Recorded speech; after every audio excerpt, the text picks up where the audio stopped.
Kagigising ko lang guys. Wala na yung mga bata dito. I mean si Shaira tsaka si tawag dito Jan kasi nasa school na sila. Si Sam short na so yan tulog pa.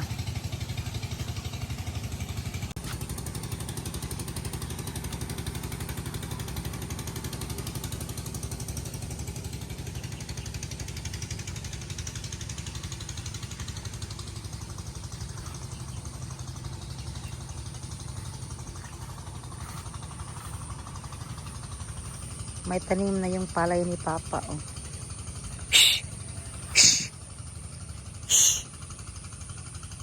Uy, bugawin ko muna, oh, may mga manok. Bugawin ko kasi, ano lang to sabwag. Sinabwag lang yung ano guys, yung seed ng ng humay. Tapos may mga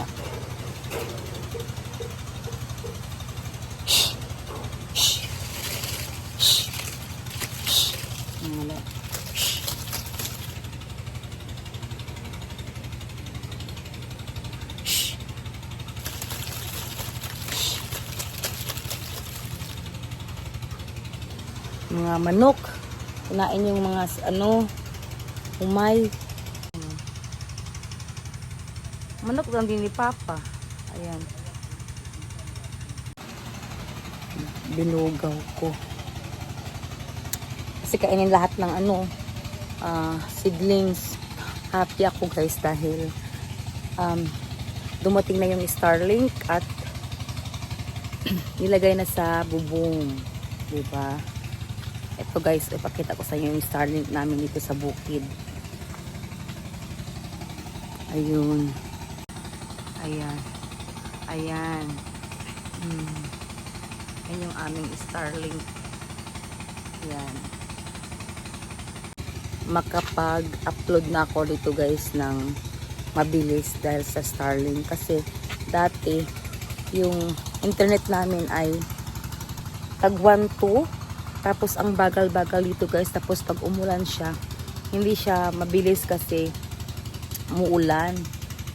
Tapos ito namang Starlink ay sobrang bilis ng internet namin dito guys. Hindi na yung putol-putol, nag-load, ganyan-ganyan. Ngayon, may Starlink na kami.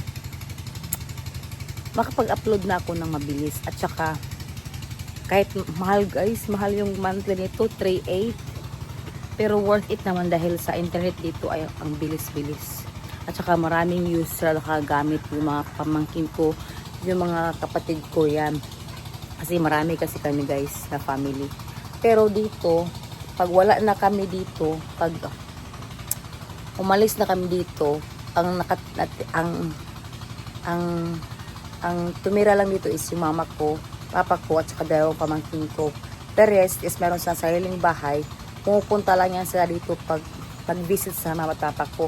At saka dahil dito kami, pumupunta sila dito Friday ng hapon hanggang uwi sila ng Sunday kasi may mga pasok pa yung mga bata, mga pamangkin ko. Ito pala yung ginawa namin guys, oh. Ayan. Yan, ginawa namin kitchen, little kitchen, pero walang lababo at saka walang hugasan. Kasi, ayan, kasi, ang dumi kasi tingnan dito nilalagay dati. Ngayon, mayroon ng lagayan. So, mauupuan na tong part na to. Dito. Yan. Mauupuan na. Dati kasi hindi na uupuan yan kasi puro kaldero, ganyan. Tapos lagayan ng tubig, yan. Mayroon na, nagpagawa ako. Yan. Okay na siya. Ito yung bahay namin sa bukid, guys. Ayan. Ito. Bahay namin dito.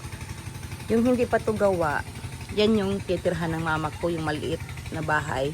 Hindi na lang giniba. Hindi na lang giniba guys dahil sayang naman pumupunta dito yung mga pamangkin ko at mga kapatid ko.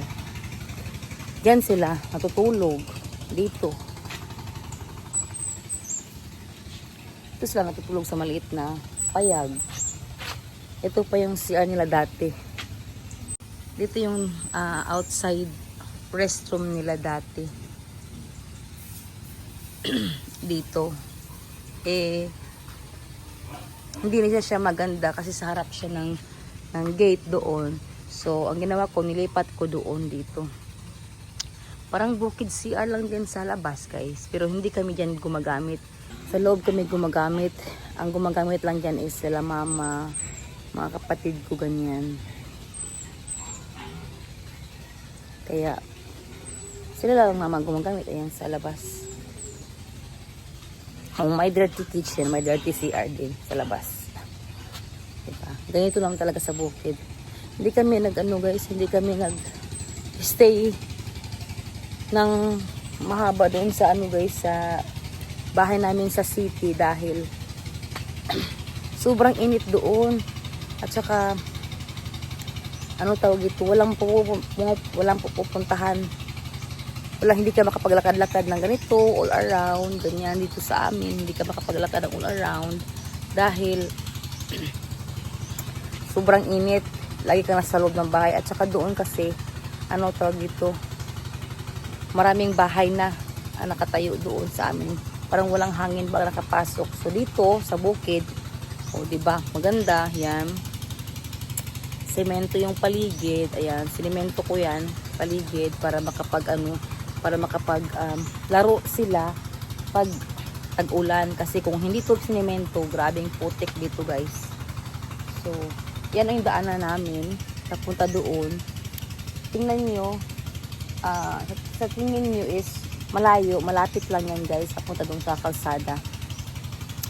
At saka, tawag dito, ito naman, nung nung binyag ni Sawyer. Tapos, tawag dito, hindi namin tinanggal dahil ngayong Sabado is birthday ni Shelton. Kaya, hanggang dyan lang muna yan. Yan. Pinagawa ko to siya, guys, itong mesa, dalawa, worth 1.5 lang yan, guys. Ang dalawang mesa, kasi bibili pa kami ng mesa, magkano yung mesa? 3,000. So, kung pinagawa namin kay Papa, libre pang paggawa. Yung kahoy na lang at saka yung lawanit yung binili namin. Ito yung gazebo, guys. Yan, simple lang siya. Yan. Pagkain andyan, yan. Yan. Ang ganda. Ang bahay namin ito, guys, sa bukid ay hindi kalakihan. Tama-tama lang sa amin. Kasi may payag naman. Ngayon, nakikita ko na. So, maganda yung next time, makapagplano na ako anong gagawin dito sa lugar. Dito ba sa sa lugar namin ito sa bukid. Mas maganda patirhan dito, guys, sa bukid kaysa sa city. Kasi dito, maraming kang titingnan. Kahit rice field pa. Pero okay na yan. Ang transportation dito is motorcycle or tricycle ba? Yung 3-wheelers tricycle. Pero soon, nakabili din kami yan. Bibili din kami yan, guys. Para hindi kami mahirapan pag pumunta kami dito. Yun na, doon, yan. Kalsada na yan dyan. Dito, kalsada na yan. Yan. Ganyan, kalsada na yan. Yan. Kukuha ako ng cucumber. Hala. Ito, guys, ang laki ng pipino. Isa. Tapos, meron ding isa dito. Kukunin ko at meron pag isa dito. Kukunin ko na lang to.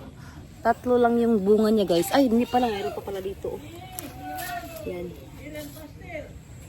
Hindi kasi nakapagtanim yung mama ko ng marami dahil laging umulan dito. Kaya, konti lang yung tinanim niya.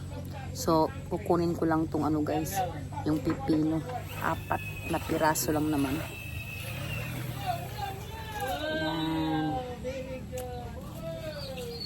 Ito, kukunin ko na. Kasi baka magugulang pala. Baka maggulang to. Ang tawag ito. Tama ba yung sinabi ko?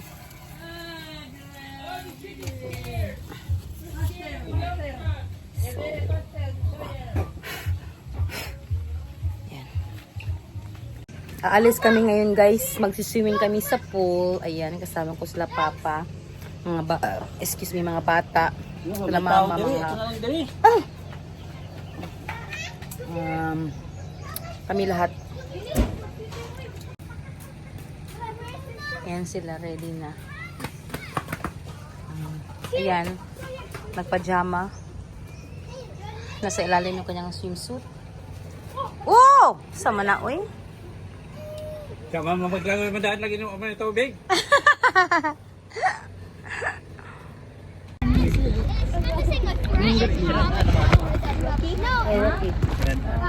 Okay. That is not a threat. No, you're saying that. Go to the So you were about to text RC. I have a crush on him. Honestly.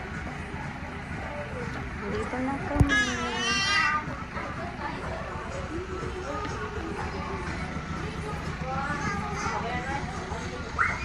Hindi naka-stress. Nakaabot ra gyud. Yes. Hi guys. We're gonna provide guys.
Napay food na wala pa ni abot kaya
Uy.